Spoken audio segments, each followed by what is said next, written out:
Good afternoon, everyone. This is Jared Rand, and welcome to the Global Guided Meditation Call for Tuesday, March 5, 2024, a little after 3:15 p.m. Eastern. We're having a time for change call Wednesday, tomorrow night, around 9 p.m. Eastern.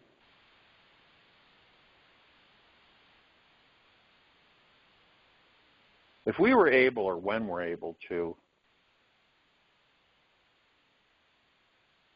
relinquish our attachments, which again doesn't mean giving up your intention to create your desire, and you don't give up the desire.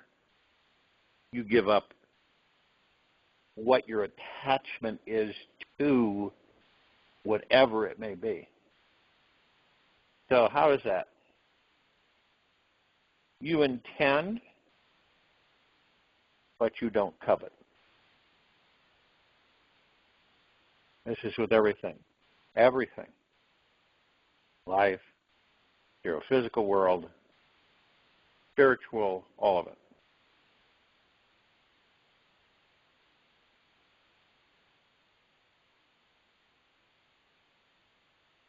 The irony to it all is that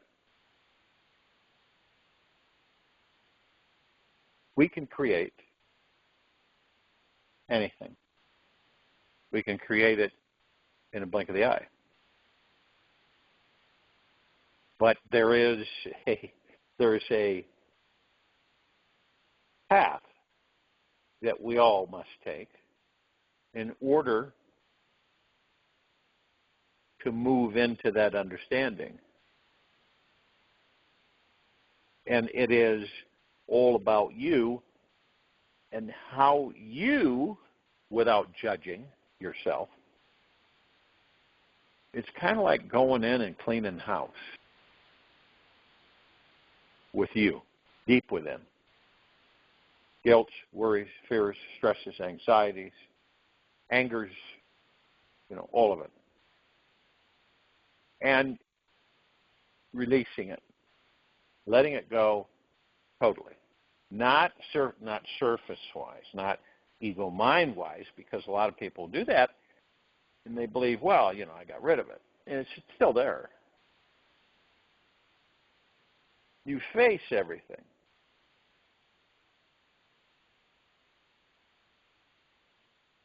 How is it that you would not have fear? Worry, stress, fear, anxiety. Because you would have discovered that you are the God in the body, and that you are eternally immortal and a super omnipotently powerful supreme being. And when we get to that understanding, that means that the ego mind is in the background. Eventually it fades out. The material physical world, we understand what it is. Deeply understand through the heart mind. We understand that it's a stage for all of us. It is an interactive holographic imaging stage where we play out our lives. This one, next one, all the past lives, and future lives that we are currently living. That sounds odd, but we do live in this moment. We're in these bodies. But in frequency dimensional shifts, we are in other bodies in the future.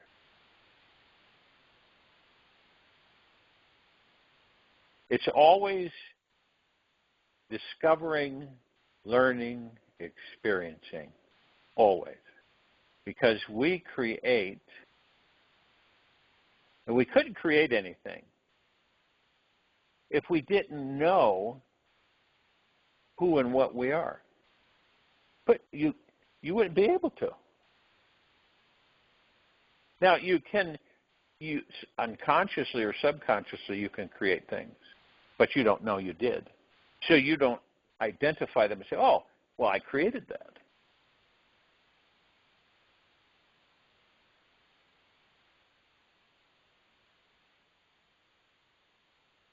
And everything and anything that you see, and some things that you don't, that you listen to, that you feel, is all creation. Some of us will create a life that's wonderful. And some people will say, wow, how is it that you came about to live this way, to be this way? And some people say, I have no idea. I just am. Other people say, I discovered that I'm a God within this body and not the body. That changed everything for me. I'm not concerned. I'm not attached to anything or anyone. I live my life in the moment, moment to moment, and I stay in deep gratitude 24/7. And I'm always gentle, kind, generous, and humble with myself at all times. And this is how I live my life. I know that my life is not in the future and it's not yesterday. It's only in the now. I also know that I could end up leaving this body within an hour. We have no idea. So that's why I concentrate and focus on the now.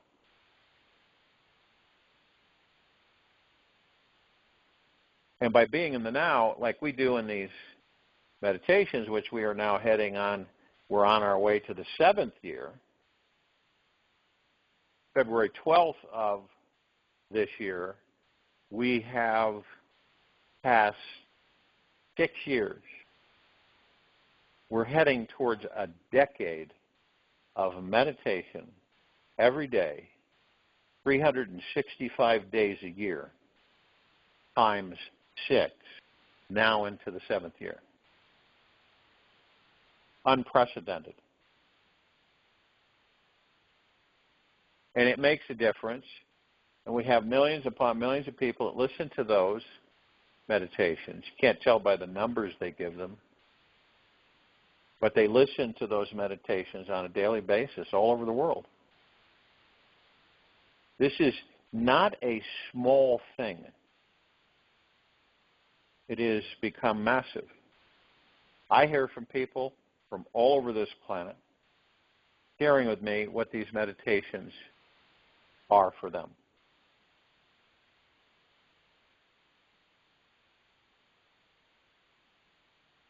And it is a kind of a nudge where we feel a little nudge here and there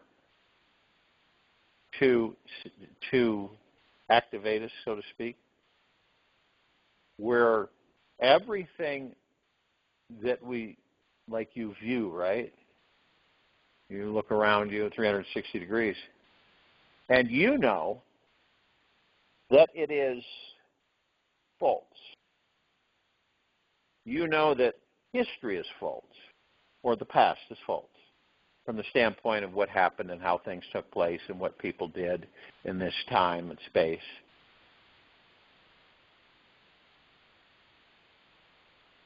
And that gives us a lot of time to go within. Most of us choose not to go within. We kind of, walk the edge. Most of us are tied up in the material physical world, and that's all we've ever known. We know the physical material world because we're born into it, and we're programmed and conditioned, and we live our lives the best that we've been taught. We sprinkle in a little extra here and there that we learn on our own, and voila, you've got April Smith's life or Bill Johnson's life. And we're all experiencing 24/7. We never stop. And because of that, we're creating 24/7.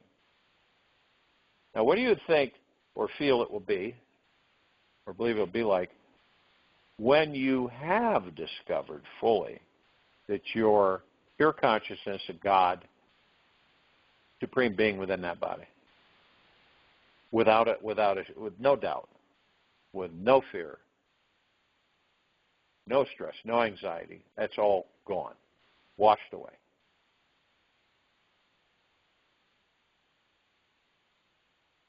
And it's identifying for yourself through the heart, mind, and that the God that you are is the God that you are.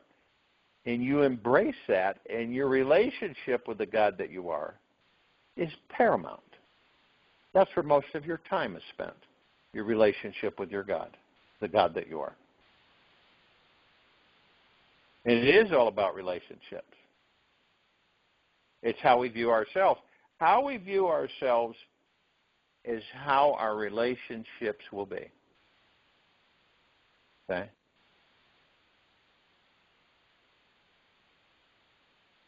That's why globally on this planet with this civilization, relationships are very strained in many different areas because we are strained in different areas, sometimes many. And we don't address them, so we go through this material physical life and then we leave the body. And then we do it again and so on and so forth.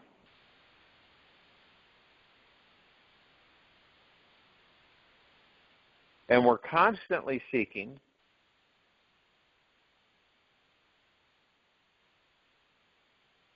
what? What are we seeking? Well, we're seeking a life that we believe we want.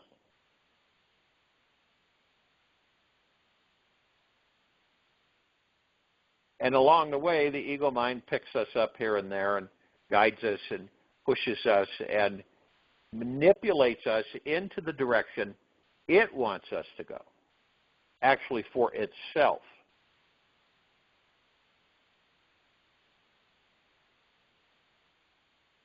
You ever been told something, right? And the source that tells you, you go, well, how do you know? And they say this, and they say this, and they say it. And you say, okay, well, I'm going to go for it, right? Based upon the information that they have shared with you. So you go for it, and it is a big, fat goose egg. Now,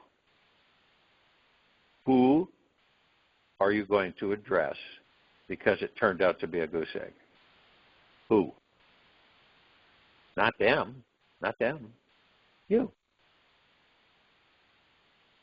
And you say, what did I learn from this? Now, if the ego mind was front and center, you'd be angry, upset, irritable, irritated, and stressed, and then you would be revengeful to the person who guided you or suggested you embrace whatever it was that they talked with you about. That's the difference. We, all of us, whether we know it or not, and it might be in little simple ways, little things during the course of our lifespan, that we literally self-govern ourselves. It's not like it's front and center, like we are aware of that, because we take so many things for granted anyway, but that we're aware of it.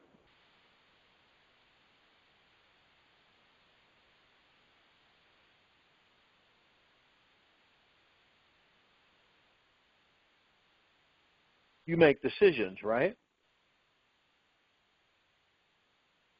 Every day. Little ones, in between ones, and sometimes the big ones. You make decisions all the time. Who determines that? Really, who determines what you have deemed for you, what you have decided for you? You do. Who decides to get up? Now, this is interesting, okay? Let's say that you're not on you're entrepreneurial, okay? And you don't have the old earth type of job. You're told, you're basically on a schedule like a rat in a maze. So you get up when you're supposed to get up. You go in when you're supposed to go in. You work when you're supposed to work. You leave when you're supposed to leave. Kinda. Okay? But in this case, when you wake up, you're your own boss of life. You are. All of us are. You determine what you're going to do. No one else does. Only you do. Like when you wake up in the morning, you determine if you're going to go off into tomorrow and the next day, a month from now, a year from now. You determine that. Nobody else does. Or to wander off into your past. So it is, and there really isn't, it's kind of like a facade that directs us to believe that we must be what? Told what to do.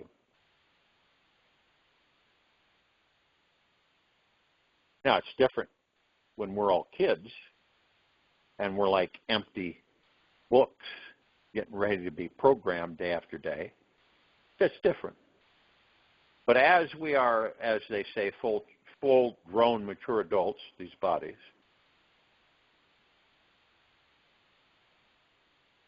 we determine everything.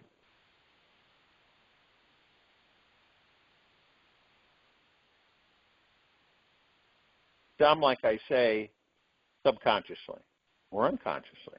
Others, front and center, aware. Does someone tell you you're going to take a vacation? No, you do.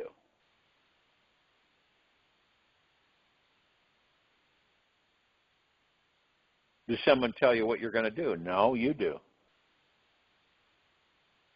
Does someone tell you you got to go to bed? Sure, when we were kids. But as adults, we go to bed when we want to go. We make those decisions. See, a lot of this, we don't pay attention to it. We just kind of go through it, the movements. But we don't take a moment and say, and then look at this, all of it, and start realizing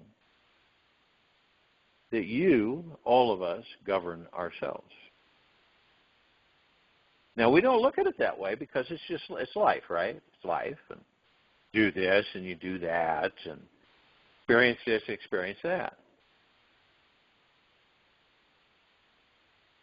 Now, if someone with authority says to you, and you believe they have authority, right? And they tell you something they want you to do, what happens? You no longer are governing yourself. They are. And as I've mentioned many times before, this is not our natural state of being. It isn't. That's why so many of us are not comfortable with it. When we're told what to do on a continual basis through threat, tyranny, and fear. Do you feel comfortable with it? No. Heck no.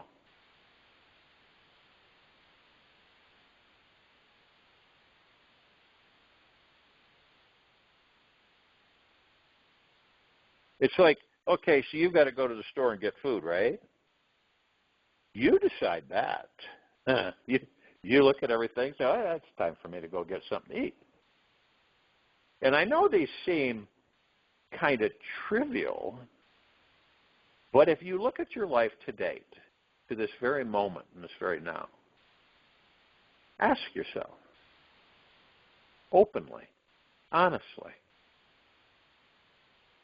do I govern myself?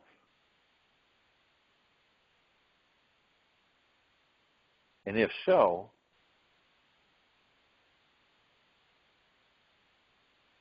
what are the areas I govern myself with? You determine what clothes to wear. You're really, okay. Society plays kind of a influence. You determine to put one leg in each pant leg, right? You determine when you want to get something to drink or eat or sleep or relax. You determine. Many of us are not aware that we have been governing ourselves for a very long time. It didn't connect. Hasn't connected for many on this planet.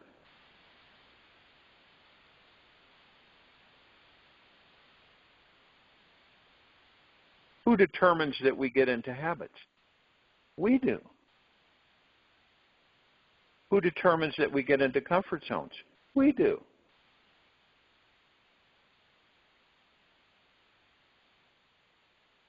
There's so many things that we decide that we're going to do for ourselves.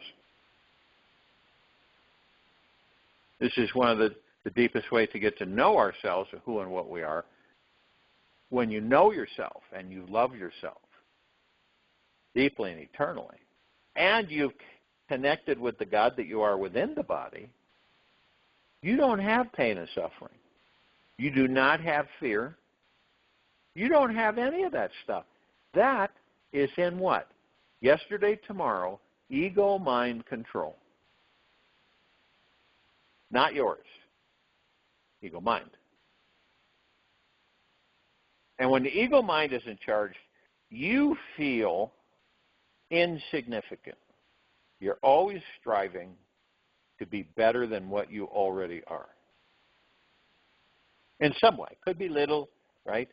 Could be, in the middle, and it could be a lot.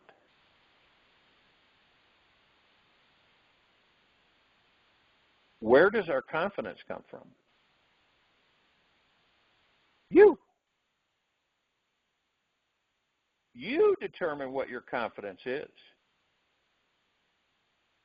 Your trust, your faith in yourself. Now, if there are deterrents or things that you have come across in this lifetime that have caused you to believe that you don't have a lot of confidence, don't have a lot of faith, and you don't have a lot of trust in yourself. This is all induced because you live under the influence of the ego mind. To know that is phenomenal. For me to share that is phenomenal because at least we know that, and we've decided to correct it. In other words, to not evolve with the ego mind, but to master it through the now. If it's not in the now, it can't influence you. Okay? So doesn't it make sense that we practice being in the now as much as we can?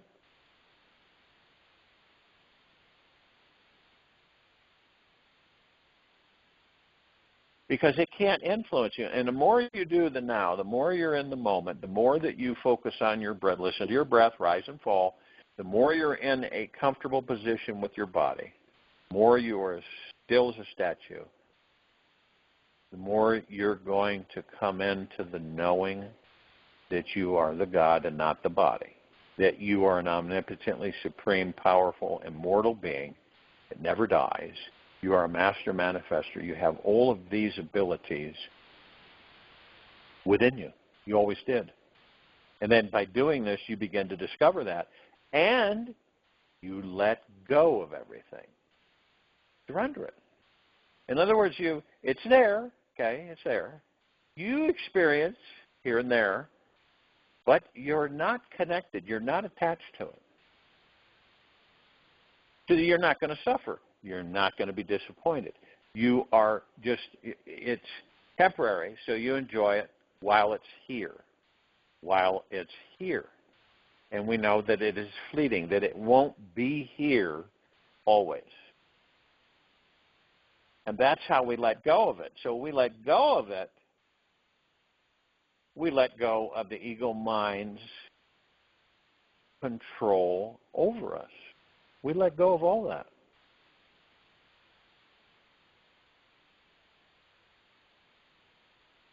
Because we know it's temporary. We discover that, look, this body is temporary. This life is temporary.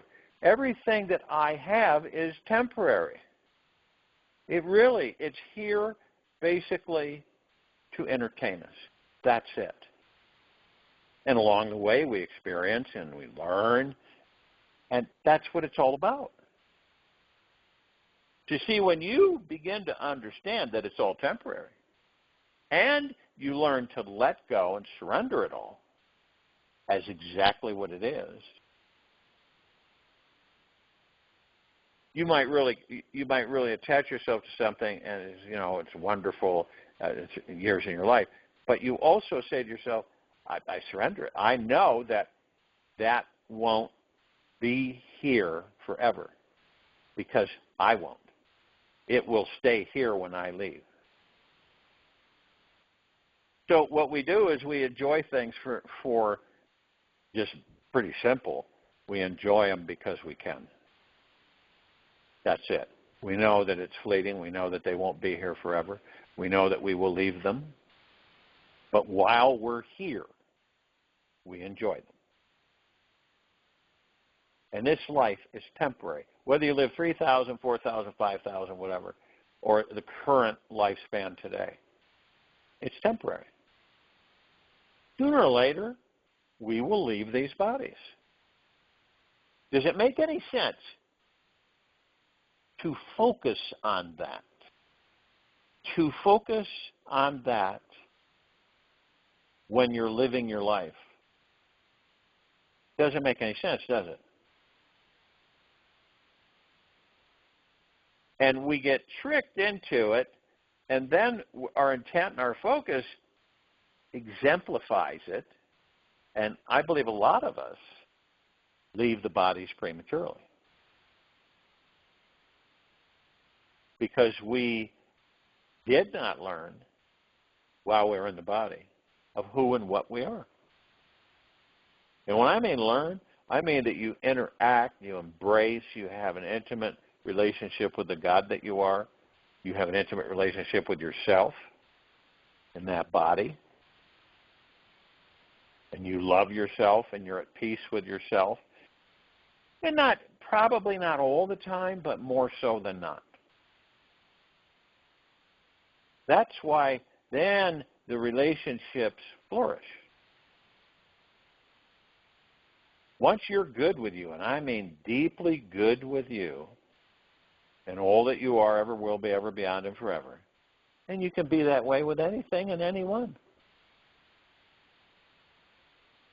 Rather than us being distracted and pulled and twisted and misinterpreted and redirected and by the ego mind, it's like, how do I master the ego mind? Because I don't really care to do this anymore. Well, you leave it alone. You focus on the now through your breath. You listen to the breath rise and fall. Get in a comfortable position with your body. Be as still as a statue and focus. Listen to the breath. Listen to yourself breathe. Feel it. And see, you do that enough, it gets to the point where it's automatic. You don't even think about it. You do it. You just go into meditation. You could be going into meditation anywhere you're at. You can be walking along and saying, I'm deeply grateful for the very moment I'm in. As we should be, because it's fleeting. I've seen this so many times where someone, they just don't know, and they're kind of skipping along in their lives, and they're 28 and they're happy-go-lucky in a lot of ways, and then all of a sudden they don't wake up the next morning. And they leave the body.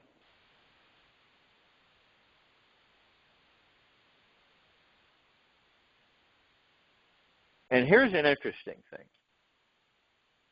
when someone leaves, okay, here they say die. Okay, to me, it's just they left the body. Now, if we weren't attached to people,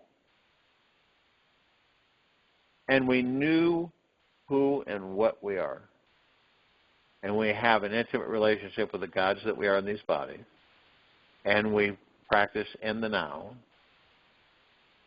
and that being left the body, we wouldn't be remorseful, saddened. We wouldn't. It wouldn't be that way. Because we weren't attached to them and we knew that they were temporary.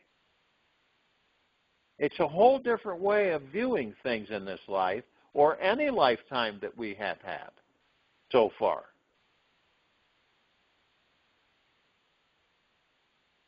We wouldn't go to a cemetery where there is nothing but an empty shell in the ground. There's nothing there. The essence, the God energy is gone, on its way to some other adventure. But see, we don't, because of how we are programmed and conditioned, this is how we view things. We view things outside of ourselves. We attach ourselves way too much. And none of us are exempt from it. We all attach. And it's because how we've been programmed. And in actuality, it's the opposite of how we've been programmed. Really.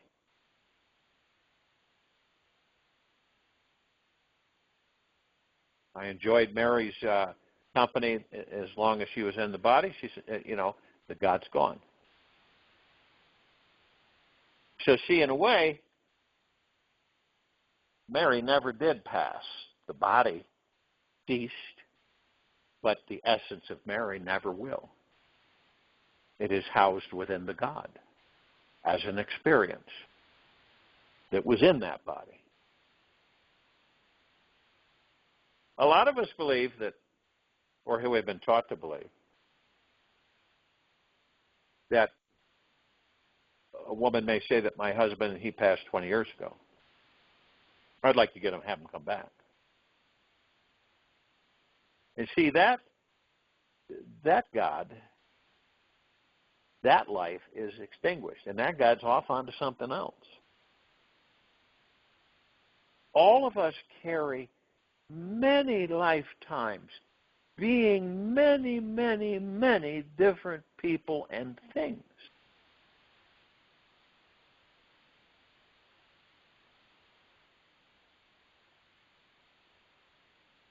It's like, oh, I really like this suit, but it's time for me to let it go.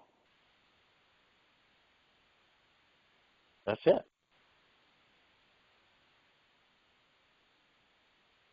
But the reason that we have attachment and expectations is because of the fact that we are literally mastered by the ego mind, and the ego mind is very insecure, as we know, and it influences us endlessly. That we're constantly on this journey to pursue, accomplish, get, have, want, need, all of it. And it's never enough. It's never enough. There are beings on this planet that have trillions and trillions of dollars that have not once done anything with it to help their brothers and sisters on this planet because of fear that it would be taken from them. Isn't that amazing? So that's what happens. Then what happens? They leave the body and they leave all that behind. It stays here. So all that thriving and all of that striving and climbing and fighting and stressing and fearing, and then it's gone. So you can see that we truly only have the now. When we focus on the now, we eliminate our pain and suffering. That's pretty much it. Why isn't it that most of us are not in that? where we have literally, in so many words, graduated out of the material physical world and the ego-mind control. Right?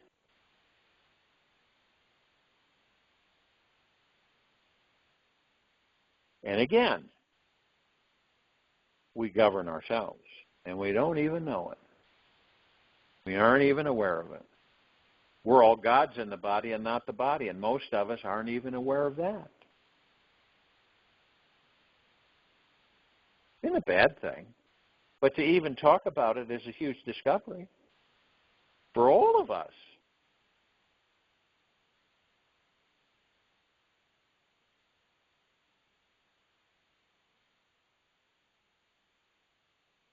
We can bring anything we choose, whenever, whatever it may be, into our material physical world.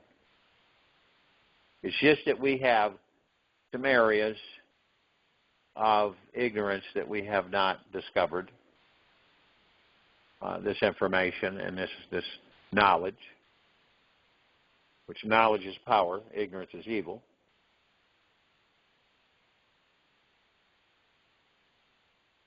And I think people, when you talk with people, or you're just having a conversation, interacting,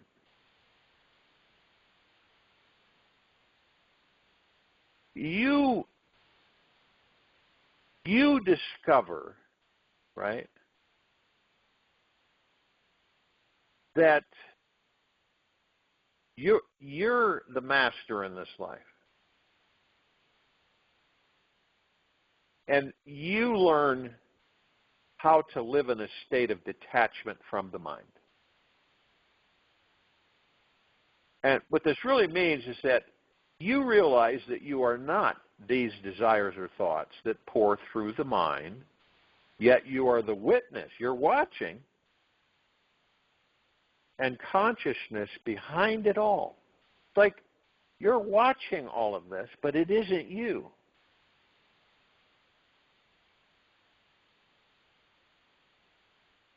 And I believe that people get confused when you talk about detachment. In this sense, does not mean indifference, apathy, or lacking excitement for your desires. It's not a feeling of disconnection or isolation or some strategy for creating a false disconnected state so that you can later achieve your desire and become momentarily happy. Having the intention to create anything you desire or want and being detached from the outcome, it, like I've said many times, is a very fine line, thin line to walk. But see, what we're doing is we're learning how to dance along it,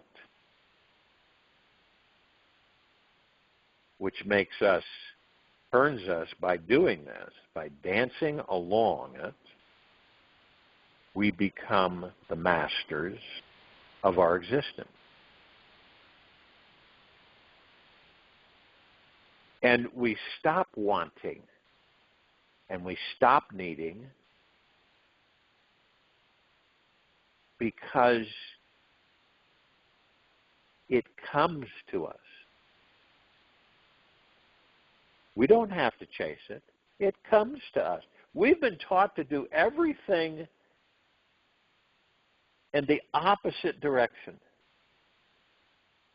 No, you got to go after this. You got to go after that. You got to go after this. And after long, arduous efforts at times, not always, you get it. And then it fades out. And then there's something else that you feel compelled that you must or have to do to satisfy this insecure ego.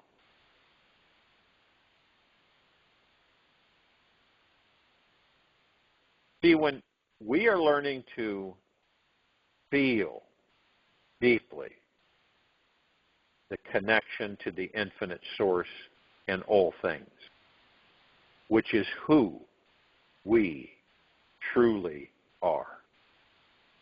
And from this deeply connected space,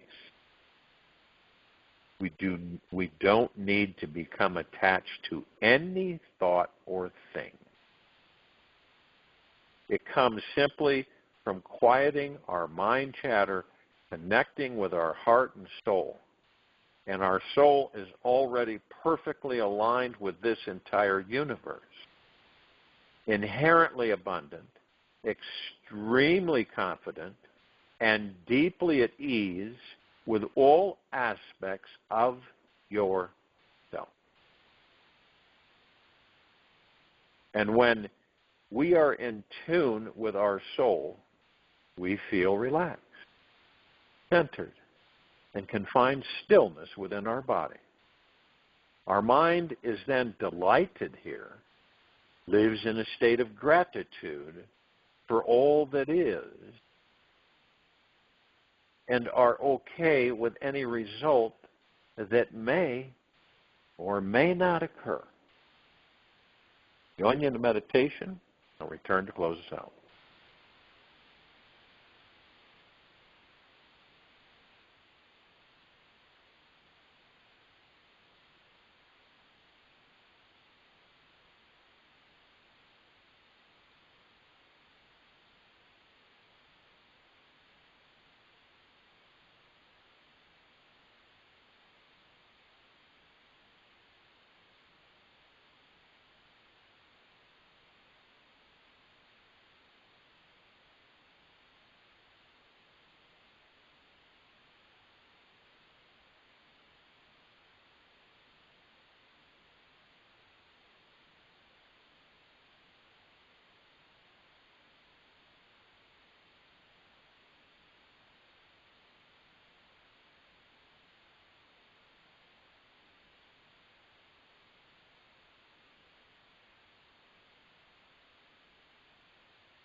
Take an easy, slow breath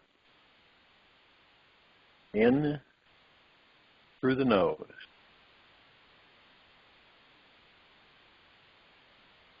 Easy and slow breath out from the mouth. Remain still. Stop running. Take a deep breath. You can get off the treadmill of this life. And where are you running to? Just check inside and notice how the present moment is perfect. There is nothing you have to be, have, or do this life to be better. Life is already gloriously blissful in every way. You are just running too fast to see its beauty.